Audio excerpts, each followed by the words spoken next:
હે પ્રભુ, આ ઘડીએ અમે તમારો આભાર માનીએ છીએ, તમારી સ્તુતિ કરીએ છીએ. ખરેખર પિતા, દરેક દિવસ માટે અમે તમારો આભાર માનીએ છીએ. ઘણા એવા દિવસો આવ્યા જ્યારે અમારું મન દુઃખ થયું, છતાં પ્રભુ તમે અમને સાચવી લીધા. એ પળ માટે અમે તમારો આભાર માનીએ છીએ. હે ઈશ્વર પિતા, એવા બી દિવસો આવ્યા જે કદી ન ભૂલાય એવી ખુશી તમે અમને આપી, એના માટે અમે આભાર માનીએ છીએ. સારી તંદુરસ્તી અમને આપી, એના માટે આભાર પ્રભુ. આખું શરીર અમારું, એ શરીરનું તમે અમારું રક્ષણ કર્યું, અંગે અંગનું તમે રક્ષણ કર્યું, છતાં પ્રભુ અમે આભાર ના માન્યો. હે પિતા, આ ઘડીએ અમે આભાર માનીએ છીએ. હે ઈશ્વર પિતા, અહીંયા ઉપસ્થિત દરેક વ્યક્તિ, દરેક યુવાનો તમને સમર્પણ કરું છું, અને દરેક માટે પ્રભુ, આવ્યા નથી આવ્યા એ દરેક યુવાનો માટે આભાર માનું છું. હે ઈશ્વર પિતા, તમારો આભાર, તમારી કૃપાઓ માટે આભાર. હે ઈશ્વર પિતા, અહીંયા ઉપસ્થિત દરેક યુવાનોના તન, મન, દિલ, હે ઈશ્વર પિતા, તમને સોંપું છું. એ તમારા જેવું સ્વચ્છ અને ચોખ્ખું કરજો, જેથી કરી અમે તમારા નજીક વધુ આવી શકીએ. હે ઈશ્વર પિતા, ખાસ કરીને અમે 2024માં ઘણી બધી ભૂલો કરી, છતાં પ્રભુ તમે અમને સ્વીકાર્યા, અને હમણાં અહીંયા સુધી તમે અમને દોરી લાવ્યા. હે પિતા, એના માટે તમારો આભાર.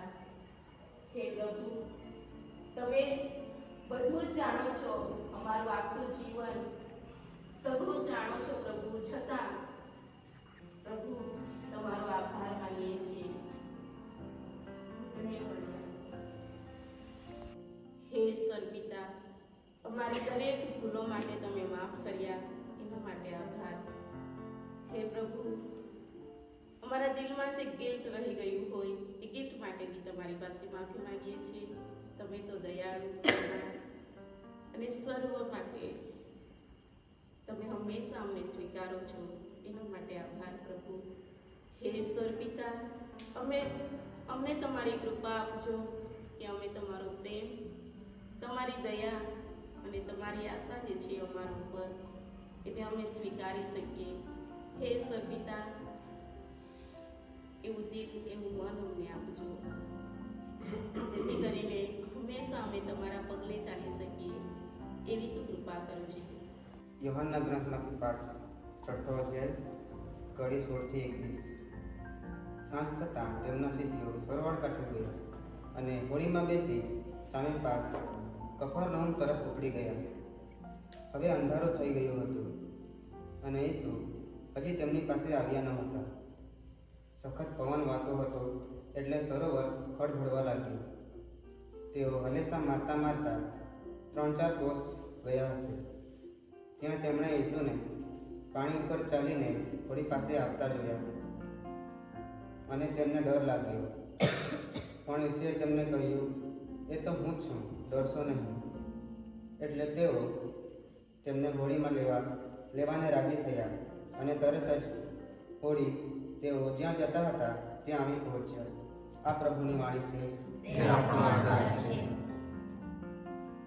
આજના શાસ્ત્રપાઠમાં ઈસુ કહે છે કે તેઓ જ્યારે પ્રાર્થના કરવા ગયા હતા ત્યારે તેમના શિષ્યો હોડીમાં હતા, અને જ્યારે તેઓ પાછા આવ્યા તો ભગવાન ઈસુ પાણી પર ચાલતા આવતા હતા.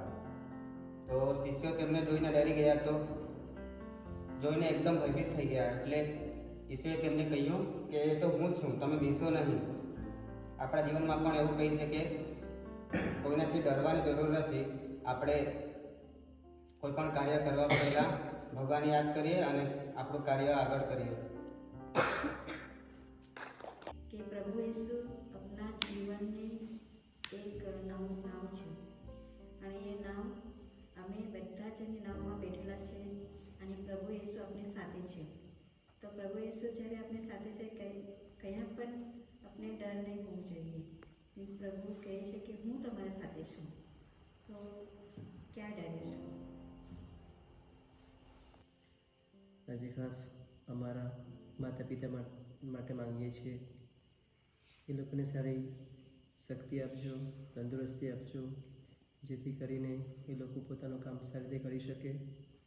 એ લોકોને બાળકોને સમજવા માટે સારી સદબુદ્ધિ આપજો, જેથી કરીને તેઓ બાળકનું સમજે અને બાળક માતા પિતાનું સમજે. એવી કૃપા કરજો. જ્યારે તેઓ કામ કરે ત્યારે એમને સારી રીતે સદબુદ્ધિ આપજો, જેથી કરીને એમના કામ આગળ વધતા રહે એવી કૃપા બક્ષજો. એ લોકોને ઝેરી જીવજંતુથી બચાવજો એવું પ્રાર્થના માગું છું. બારની બોર્ડની એક્ઝામ આવી રહી છે એના માટે વિશેષ પ્રાર્થના કરું છું. જેઓ પરીક્ષા આપવાના છે પરમેશ્વર એમની મહેનતનું ફળ એમને મળી રહે. જ્ઞાનમાં, વચન, કર્મમાં, જ્ઞાનમાં, બુદ્ધિમાં એમને આશીષ આપજો, જેથી કરીને આખું વર્ષ મહેનત કર્યા છે એમાં એમને નું ફળ અને એમના આશીષ એમને આપતા રહેજો.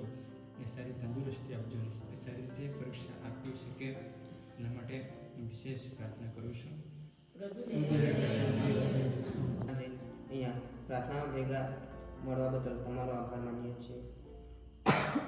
હે પિતા પરમેશ્વર, સવારથી સાંજ સુધી તમે અમારી સાથે રહ્યા, સાંજે અમને ભેગા કરીએ એ બદલ તમારો આભાર માનું છું. અને આખા દિવસ દરમિયાન ખોટા કાર્યોથી દૂર રાખ્યું એ બદલ પણ તમારો ખૂબ ખૂબ આભાર. હે પિતા પરમેશ્વર, તમારો આભાર માનું છું. તમે કહ્યું છે જૂનું બધું ચાલી ગયું, જો બધું નવું બની ગયું. આ પિતા પરમેશ્વર, તમારા થકી પ્રભુ અમારા વિચારો, અમારું મન, કાર્યોમાં જે પણ નવું કાર્ય બને છે અને નવું જીવન આપ્યું છે માટે હું તમારો આભાર માનું છું. એ મારા દેવ, દરેક પરિસ્થિતિ અને સમયે તમે મારી સાથે ને પડખે રહો છો એના માટે પિતા તમારો વિશેષ આભાર માનીએ છીએ. તો ખાસ કરીને અત્યારે ફાધરને હું વિનંતી કરીશ આપના સભા પુરોહિતને બે શબ્દ કહેવા માટે, પછી પ્રાર્થના કરશે.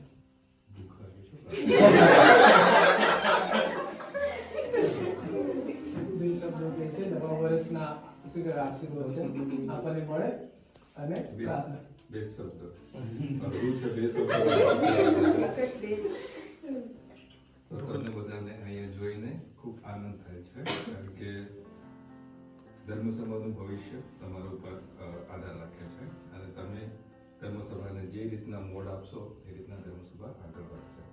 અને એ જે તમારા ઉપર જે શ્રદ્ધા મૂકવામાં આવે છે અથવા તો તમારી અંદર જે બીજ રોપવામાં આવે છે શ્રદ્ધાનું, એને વૃક્ષ થવા દેજો.